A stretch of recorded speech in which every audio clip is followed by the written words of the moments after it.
Well, we're back for another daily dose of the Chris McPherson Show. And of course, we're talking Wimbledon, and it is continuing to heat up. Seeds are dropping like flies in the middle of Australian summer, getting bashed by the Morteen. I'm rejoined by Christian Montagan from the First Serve. And Christian, I think the last place you'd want to be as a seeded tennis player right now is the grass courts of Wimbledon. If you're a seated player, isn't that supposed to be a benefit to you, Chris? It seems to be the complete opposite. It's just funny because looking back at the projection of the draws, the projection of the quarterfinalists when the draw was announced last week, it's like, okay, these are who are expected to face, and then you see most of these players bow out before the third or the second round. It's just absolutely crazy stuff. And I was saying to you pre-recording, you usually see this at Roland Garros, not Wimbledon. Which is quite a surprise as well. So I don't know whether it's the conditions or something they've done with the grass, but it has to be something. I don't put it down to a coincidence because to see this many seeds fall over this early, it's just staggering. It certainly is, yeah. And it's funny because the French Open was almost the opposite this year, where a lot of the seeds got quite deep Mm, through on both sides, which was, mm. again, as you said, that was kind of, it was peculiar, but I don't think we paid it too much attention because we just went, oh, well, seeds going through. That's kind of okay. Well, maybe Roland Garros is finally balanced out. But I said to you off air, I was listening to other podcasts, and they were talking about the fact that a lot of the players that use a lot of top spin have had some trouble. Even some of the ones like Iga Swiatek, she had a bit of a bobble, Mira Andreeva, these sorts of players as well. So some of the really strong players. So there might be something different with the grass. I'm not going to pretend I'm a, I was going to say herbologist. That's not the right word. But anyway, I'll think of the right word later, and it'll be useless to me until we finish recording. But yeah, I'm not someone who deals with plants, so I can't keep my own lawn alive. So I'm not going to pretend I know that bit of the game. You A don't green, work for we'll Jim go to green. Smelling. No, I don't. A greenkeeper. That's a smart option. But That's anyway, it. let's talk some tennis. Let's start with Aussie Watch. And Jordan Thompson on the odd numbered days is still keeping our Aussie Mm. Watch hopes alive. He's making it bloody nervy though, having to come back from 2-1 down twice now, and now he faces up against you have you a little bit divided here. Luciano Darderi. This is an interesting one, but again, I think Thompson should be going into this as a slight favourite. I think you could tell the pain in Thompson's voice after that second round victory against Bonzi. He was saying, look, he understands that the draws open up for him, but he has a lot of doubts in his mind or a lot of regret that his body just isn't 100% fit. Because if it was, he'd have a big opportunity to even potentially reach the quarters, given, as we just mentioned, so many seeds falling and there's a real gap there to really make a charge. It's just whether can the body hold up for yet another match? Because seriously, before this game against Bonzi, I pretty much wrote him off. I thought, given that first round win, coming back from 2 sets down, not only that, but he was already injured during that match. I'm like, how on earth is he going to back that up? And somehow he did. Even with the back brace, he said he struggled to even pick up things, get things out of his suitcase. It's just a remarkable story. I don't know how he keeps doing it. He's obviously got Leighton Hewitt watching every minute of his matches in his corner, taking inspiration from Rusty there, which is obviously a great mentor to have in his corner, some support as well. But that's just Thompson in a nutshell. He's just the grit, the determination, the fight, never say die Aussie attitude. It's just incredible. Honestly, if he wins this game against Darderi, it'll be probably one of the most remarkable wins of his career. I know it's not the biggest name, Darderi, the Italian, but given the circumstances and what Thompson's had to deal with, the amount of adversity he's faced to get to the fourth round, it's just almost unthinkable, isn't it? Certainly is, and it's an interesting one, as you say. Darderi is not exactly a household name, but he's moving up the rankings. He's got his title to his name earlier this year. I feel like he's really starting to get to somewhere that he needs to be in terms of his tennis at the moment, and he's finding some good form. He got through in straight sets against a home player in Ferry in the last round. So it's certainly not a game even at full health that Jordan Thompson could take lightly. But his resilience, as you said, it's just been next level. Exactly, and we've come to know that from Thompson throughout his whole career, right? It's not just his tournament. He's really prided himself on just never giving up, essentially, and that's just the pure sort of Aussie spirit in him, isn't it? I mentioned Hewitt before, obviously Alex Diminor. He's played a lot with him growing up in Sydney. A lot of those boys come from Sydney as well, so they train together a lot, and they. That's sort of the beauty of a lot of the Aussies in the top 100. They try and compete and try and get better, try and really overtake each other, but at the same time support each other. And I think Thompson really just has this really great attitude with him, and that this mindset that no matter what I'm facing, you know, behind the scenes or on the court, off the court, he just does whatever he can possible to get the win at all costs. You could see his body was wearing down. He was absolutely spent. At one point, he was resting at the back of the board where the fans sit. It's just he was sort of out of gas, out of energy, but just somehow finds a way. So if he's able to win against Darderi here, this has set him up really well. And mind you, as well, he played in the doubles as well earlier today and got the win with Pierre Herbert, which just again, like surely, you know, the same person will probably think, okay, just rest the body for 24 hours extra. Just make sure you're right for your third round. But no, Thompson made a promise, kept it, and he won again. Just remarkable, incredible. Yeah, it is phenomenal. He's just he's a glutton for punishment, is Jordan Thompson, and it's interesting because these are two guys who, considering they're both in the top 60 of the world, haven't played each other before on the main tour. So it'd be interesting to see how they stylise up when you have a look at them. Very similar physiques, both 6 foot tall, both around that similar build.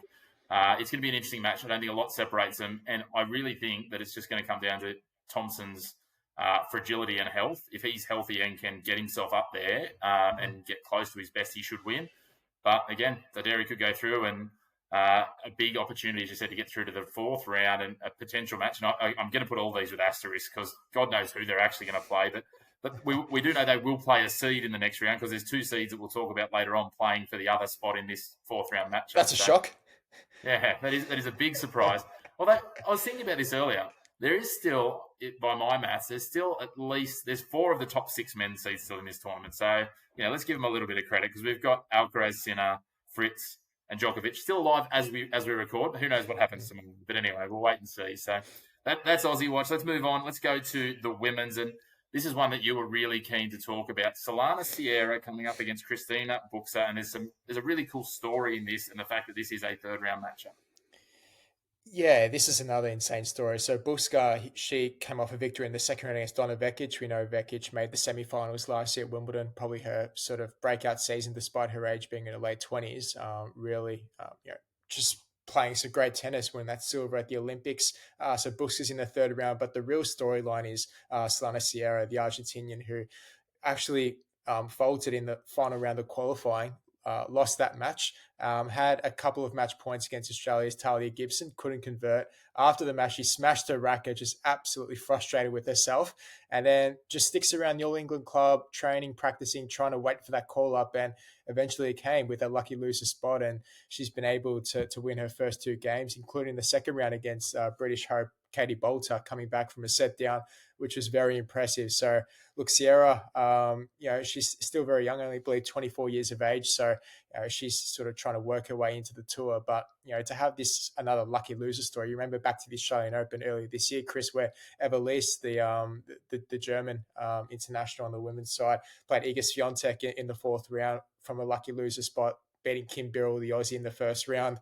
A lot of controversial opinions saying should lucky losers be able to compete in the opening round because it throws off the opponent who they thought was going to play another opponent, and all this sort of chatter. But I just think these stories are great for the sport. It gives someone else an opportunity to really thrive and take advantage of it, right? And Sierra's doing just that. So I think for this match in particular, I don't know what to make of it because they're just both, I guess, similar players. Are not going to give too much away, and that's why I'm intrigued to see who comes out on top here.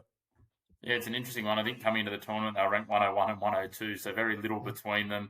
Buxa has been higher ranked previously. This is kind of around the peak for Sierra. It certainly will be once the rankings update after Wimbledon, I think. So an interesting one. And, as we say with all of these, it's just another opportunity that's going to present for these ladies. They're going to get a chance. They're now into the last 32 of a Grand Slam, which, for a lot of players that sit around 100, they never do that in their career. So for both of them to have this opportunity here, and one of them, as we know, will go through to the 4th round, it's going to be certainly really interesting. So wait and see. Could it be that story, as you said, of the lucky loser heading through? It ties in nicely, as you said, with Evelise beating an Aussie in the 1st round as well, because she knocked out Olivia Gadecki, of course. Yeah, correct. That's it. Well, let's head up the draw a little further, and let's talk a couple of names that probably aren't in the light, so they have been at their peaks. Naomi Osaka, Anastasia Pavlyuchenkova. This is a pretty mouth-watering clash. It's going to open up play on court 2 today.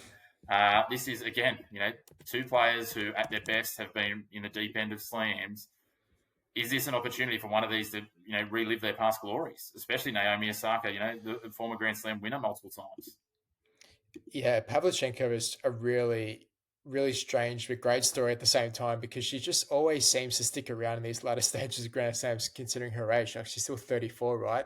You'd think, okay, she's probably at the back end of her career, going to lose in the earlier rounds of slams, but no, I mean, former quarterfinalist. You have to go back 9 years since she last made the quarters at Wimbledon, which is, yeah, pretty remarkable. So in this game against Osaka, you've got Naomi, who is really trying to just rediscover her best tennis, which I think she has. She's really got a foothold on the grass, which in years past hasn't been her best surface. Let's be said, and the clay as well. She struggled there as well. So to get these couple of wins under her belt here at Wimbledon, it's been surely a great confidence boost. And you see the shift in energy mood, the shift in attitude in her press conferences. Osaka, she's probably maybe turned the page, turned the corner since coming back from maternity leave and a couple of those injuries, which really set her back. So it's just great to see her producing some of her best tennis again. Because when Osaka's on, I mean, there's not too many players on the tour who can take the racket out of her hand and dominate her as well. Probably maybe Sabalenka, you could argue, a couple of other players, but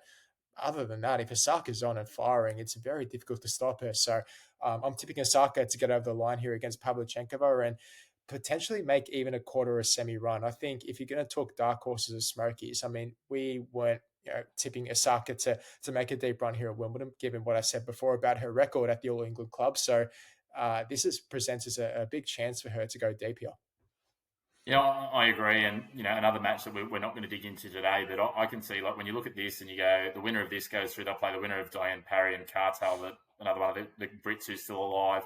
And then a potential quarterfinal against, a Linda Noskova or Amanda Anisimova. And as we talked about this in the lead up to the tournament. I'm high on Amanda Anisimova and the power in her backhand and all those sorts of things. But that's a matchup that would shape well for probably either of these ladies, but especially Naomi Osaka. So interesting to see. On a piece too with Pavlyuchenkova, I was again doing a bit of research leading into today. Do you know she made her debut here at Grand Slam debut here at Wimbledon just before she turned 16 in 2007? Well, geez, And that's did the not thing. know that at all. You talk about her being, old in inverted commas. It feels like she is because she's been around for nearly 20 years. Like this is her 15th or 16th Wimbledon, and she's missed. I think obviously 2020 everyone missed, but she missed 22 and 23 as well. But this is a player who's made quarterfinals at every Grand Slam. She's never made it further than that at any of the Grand Slams, but she's a deep runner, as you said. So yeah, I think this will be an interesting one. If Osaka lets her get into the arm wrestle, she's going to have to work hard. But I'm with you. I'm going Osaka in 3 on this one. I think it's going to be a really good matchup and well worth watching in terms of the clash.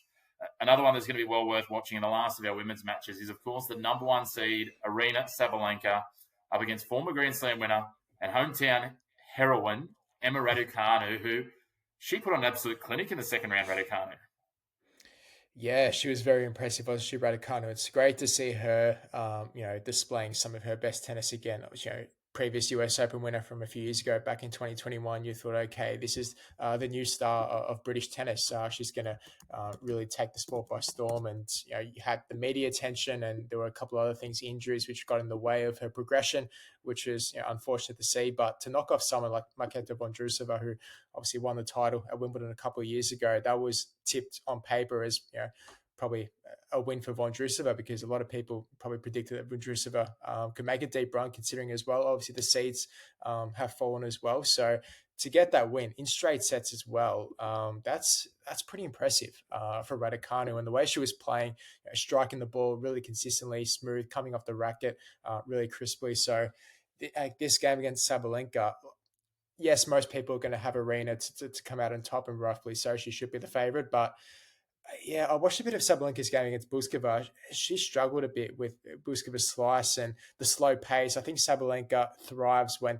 the ball's really coming at her with pace and she can really dictate, right? Whereas if it's the other way around, she tends to struggle to get a grip hold of the game. So unless Raducanu can fit that in her game, we've seen Mark Petchey in a coaching box over the past few months. He's done obviously a terrific job with her. I'm sure he's going to come up with some sort of game plan to really throw off Sabalenka, because if you sort of play conservative and let Sabalenka dictate and have the match on her terms, then there's only going to be one winner, one result. So expecting Raducanu to maybe slightly change up her game style a bit. But yeah, this should be a really enthralling encounter. Obviously, on centre court as well, last match up there as well for day 5. So it should be an absolute cracker, hopefully. Yeah, I think it certainly will be. It's going to be an interesting one to look forward to. Surprisingly, they haven't clashed that many times on the tour. Just the one win for Sabalenka so far on a hard court. So you look at their details of how much time they spent on court. Very similar so far across the opening rounds. They've been both pretty strong. So we'll wait and see how this matches up. I think again Sabalenka. I think Raducanu might be a success if she could get just a set from her at this point. But again, who knows what's going to happen after everything we've seen, Christian. So we'll wait and see. It'd be some story if Raducanu knocked out the number one seed. The British papers would be absolutely in meltdown, and the pressure on her heading into the next round would be quite something. But again, the piece is what we've seen. There is the opportunity there. I think Sabalenka, as you say, is definitely a very warm favourite for this match and how it structures up. But a win here, and the winner plays. The winner is Svitolina and Mertens, and then things start to open up from there as well. So if Emma Raducanu could get a win, there's nothing to stop her maybe getting through into the last 8 or something like that. So we'll wait and see. It's going to be an absolute cracker to close out centre court, though. Let's move on to the men's matches, and there's a handful of really intriguing matchups in this one. But the one that really caught my eye is Andre Rublev versus Adrian Manarino, and this one just has all sorts of obviously we've seen some just bizarre and peculiar matches play out so far, but this match in itself has that written all over it. How do you even predict this game? Rublev, the tantrums he has on court, the ups and downs, he really has to be focused from the get-go, because Manarino is someone who doesn't give anything away. He shows rarely any emotion on the court, just goes about his business. We saw that in his opening round, especially against Chris O'Connell, who really couldn't get into the match whatsoever.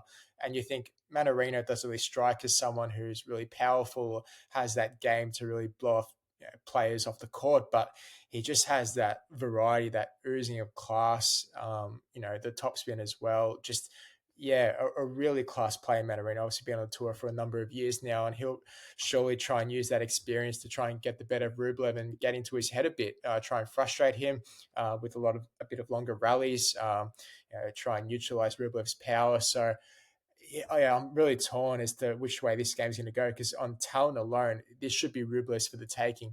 He should be progressing to the 4th round, but you just don't know with Rublev. He just hasn't been the same over the past 12 or so months. So this is a real chance of Manarino, who, again, he's another qualifier who's taken this tournament by storm, and a great chance for him to make the 4th round as well, and potentially even the quarters. Who knows, given this tournament and how it's panned out. Yeah, you certainly think, like, when you have a look at it, that Manarino obviously, isn't at the former glories, but he's another one of these ones like the Monfils and these of the world that, he and Marin Cilic will undoubtedly talk about tomorrow. He's 36 years of age. He's been, he turned pro in 2004. He's been on the circuit for such a long time. He's seen a lot. He's played a lot. We're talking about matches played the other day, and, players that have played sort of 900 with Gael Monfils. So he's played nearly 700. These guys have played 4 times before. And Manarino has won, but the 3-1 record against him certainly sits well for Rublev. But Manarino's a smart, player, and I think exactly that. I think he's just going to try and find ways to get under the skin and just nudge and needle at Rublev, and hopefully the Rublev facade crumbles apart and he goes full. I was going to say peak, but whatever the opposite of peak is, Andre Rublev. Yeah, the absolute opposite of that for sure. I mean, that's one of probably the tactics that Manarino is going to come into this game for sure. He'll know that in the back of his mind, and Rublev has to be smart and aware of that's going to be coming at him, and he's just got to compose himself, try and settle his emotions and try and get into the match as much as he can, because like I said, a big chance for him to make a good run again, because he's made about 8 to 10 quarterfinals and hasn't been able to get past that stage. He's known as the quarterfinal king, Rublev. So hopefully for him, he has maybe 1 or 2 more slams in him to make a semifinal or even deeper. Yeah, fingers crossed. Well, the bad news for them is that they play the winner of this next match, which is Carlos Alcaraz versus Jan-Lennard Struff. And look, seeds are falling. Jan-Lennard Struff is the ultimate wild card for taking down big names at different points. Normally earlier in tournaments when he's, he's the dreaded first round draw if you're a top, 8 or 12 seed. But I just don't see how Carlos doesn't just blow him off the court in the form that he's in here. And, we talk about seeds falling. Losing Carlos Alcaraz tonight would be the ultimate shock for me. That's one where I'm just like, right, well, we're living in an alternate universe. Would it be a shock though? Obviously, he's the big favorite, but it wouldn't totally surprise me given, look, we know he throws in these weird performances, Alcaraz, from time to time. We saw in the first round. Let's not forget he's one set away from losing to Fabio Fognini. Like, let that sink in. Like this is a player who loves to entertain a bit more than he probably should. He needs to really pick and choose a bit more of his moments of when to do that and when to really lock in and focus and just breeze through these games in straight sets. Struff is not going to be an easy opponent, that's for sure. I think probably the advantage that Alcaraz has is Struff on grass. It's not his particular favorite surface. Actually, surprisingly, clay is a really preferable surface for Struff. We've seen it at past Roland Garros tournaments, knocked out Alex de Minaur a year or two ago as well. And you give just because of the big serve he has, a grass would suit him, but for some reason just hasn't been able to surpass the third round in his career. And look, if you say, what better way to do it than to knock off Carlos Alcaraz, a two-time defending champion, and reach the round of 16? It'd be quite something. But I am with you. It'd take quite something to knock off Alcaraz, given obviously he's seen the draw. He understands what's ahead and the opportunities that lay ahead in the latter stages. So, look, I'll go with Alcaraz. But if there was to be a shock on the cards, then look, I wouldn't be totally surprised. That's for sure. Yeah, I think they've actually, funnily enough, with how short the grass court season is, it's not often, especially a player who's as young as Carlos Alcaraz, has actually played some of these, more fringe players. But he actually played in the first round in 2022 here at Wimbledon, Jan Lennard Struff, and got through in 5 sets, but wasn't without nervy moments. Like they went to a 4-set tiebreak, but if Struff had taken it, he would have knocked Alcaraz out, which was, and I wouldn't be surprised to see this go, more than straight sets because Struff's just he's just that guy that just hangs in there. He just hangs on. He's like a little terrier just hanging onto your ankle, I think. And as you said, if Alcaraz starts to slip into some of those, Alcaraz moments and Struff can find something, well, yeah, he might rattle him. But again, it'd be bizarre, but it'd also be fitting for this tournament so far. So we'll wait and see how that one shapes up. While we're talking top seeds, let's talk about Taylor Fritz. He comes up against Davidovich Fokina. Two seeds playing each other in the third round like it's predicted to be. Who would have thought? Well, this is interesting because Taylor Fritz, another one, Jordan Thompson, coming off two back-to-back 5-setters. This is, how's the body going to hold up for Fritz against Fokina, who really doesn't give you an inch on the court, right? He'll hustle, he'll fight for every ball. Not going to make it easy for Fritz, that's for sure. So that's where the fitness side of things comes into play because albeit he obviously played Pechi Perikar, which let's be honest, there's not many rallies in that match. It's just ace after ace. I think there was over 60 aces in that match. So I think that's probably the one benefit on Fritz's side. But look, I think if Fritz were to lose this, it'd be very disappointing because, as the fifth seed, I believe he is, it's a big opportunity to really stamp your mark and go deep here. Another player who has probably fallen short in terms of his capabilities. He made the final at the US Open obviously last year, but besides that, he's been one of these players who just he's disappointed in a few of these matches which he's expected to win. So it's I'm not going to say it's a toss of the coin. I think Fritz does have probably maybe, I don't know, a 65-35 advantage. All things considered that his body is healthy and he's recovered well after those first two rounds. But yeah, don't write off for Kenya, that's for sure. Yeah, exactly right. Well, these two guys played at Eastbourne a couple of weeks ago in the semi-final, right? Fritz got it done in 3 sets. We know Davidovich Fokina too. He loves to take it to 5 sets. He loves to go deep. He loves to play long matches. Yeah. So I wouldn't be surprised if this does go to 4 or 5. The thing that Taylor Fritz, as you said, like he has to look at this. If he gets past Davidovich Fokina, there's one other seed in his quarter, and that's Karen Khachanov. So, and that's assuming that Karen Khachanov gets to the quarterfinals to play him. And he almost lost as well, Khachanov, didn't he? Yeah, correct. Yeah, so and that's the thing when you have a look at some of these players. Look, Hatchanov's going to have to get through like the likes of Nuno Borges and Arthur Rinderknech, which is not a given considering what we've seen or just knowing what we know about Karen Khachanov. So he could have an opportunity to almost have a non-seeded run if he can get through this match to the semi-finals. He could see Jordan Thompson next match, which could be another 5 sets. So he's got a few 5-setters on his way. Some players that love going deep. Borges is floating in there as well. So we could see him getting to the semi-finals having played 25 sets. But look, at the end of the day, this is a path for Taylor Fritz, and he's got to seize that opportunity now if he wants to, be one of those players that starts to go deep and, with Draper going, maybe get back in, and really consolidate that top 4 ranking too ahead of his home slump. Oh, for sure. It's just so unpredictable. I've given up basically trying to predict these results because honestly, you sort of egg in your face after the day's play. We message each other afterwards saying, how do we get these predictions wrong? It's just absolute disaster, some of these games. And look, if Fakina were to get on top, you mentioned it, correctly. He loves, 4 and 5 setters. He'll take it right to the brink. So Fritz is going to have to be prepared, both physically and mentally for this one. It's going to be a tough challenge.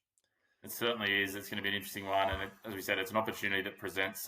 I'm more surprised when we get tips right now, which I'm starting to think next episode we might get a third host, and we'll just get a magic 8 ball sitting between us to us. It'll probably do better than we do. Just remember the old, give it a get Yeah, give amongst it a it. shake. Yeah, I don't know where you get one, but I'll see if I can find one. The last match we're going to have a look at before we wrap up for Day 5's preview is the South American Showdown. Nicholas Yarry versus Yao Fonseca. Nicholas Yarry, qualified through. I think he's the 32nd seed in qualifying.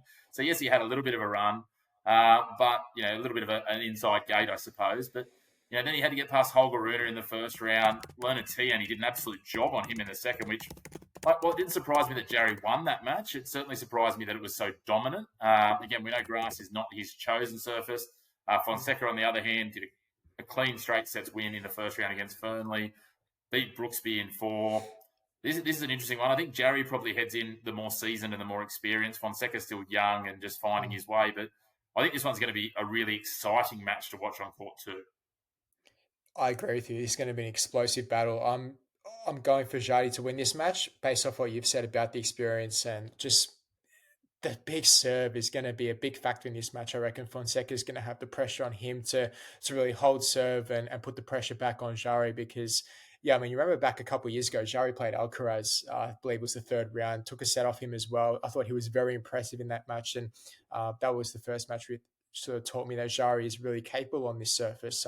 He's usually known on the clay courts and the hard courts as well, but that match probably gave him a lot of confidence now. And, his first 2 matches have been pretty impressive, on serve as well, barely dropping serve. So in terms of, trying to hit forehand winners as well could be another big factor for both players. We know they love that side, that forehand wing. So yeah, Fonseca as well, the young Brazilian, another one, 18 years of age.